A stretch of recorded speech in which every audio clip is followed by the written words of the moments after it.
à la faveur d'une modification constitutionnelle introduite par un groupe de députés, le Togo est désormais sous un régime parlementaire.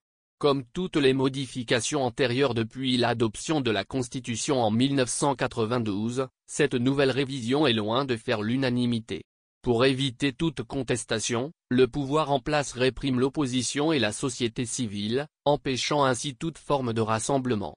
Des stratégies, bien que peu glorieuses, sont déployées pour faire accepter cette nouvelle constitution. Cependant, le boubou constitutionnel taillé sur mesure pour Forny Assimé semble difficile à enfiler. Les tailleurs, dans leur précipitation, ont apparemment mal pris les mesures, créant une tenue qui, depuis, fait l'objet de vives polémiques. L'entrée en vigueur de cette constitution a plongé le pays dans une cacophonie politique sans précédent. Le 14 juin dernier, l'Assemblée nationale issue du scrutin controversé du 29 avril a élu son bureau.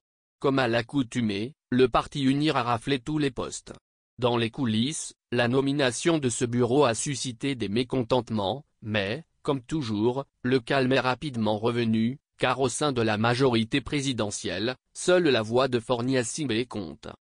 2 mois plus tard, certains députés élus membres du bureau de l'Assemblée nationale se retrouvent dans le nouveau gouvernement, tandis que le premier vice-président hérite de la gestion du district du Grand Lomé. Conséquence, tout est à refaire. Cette situation illustre parfaitement la cacophonie qui caractérise la transition de la 4e vers la 5e République. Comment comprendre que les mêmes personnes, imposées par Forny Assimé à la tête du bureau de l'Assemblée nationale, se retrouvent quelques semaines plus tard dans le nouveau gouvernement ou à des postes de gouverneur? Que s'est-il passé entre le 14 juin et le 21 août? Ces agissements donnent raison à ceux qui affirment que le régime de Forny Assimé navigue à vue, sans véritable vision pour le pays.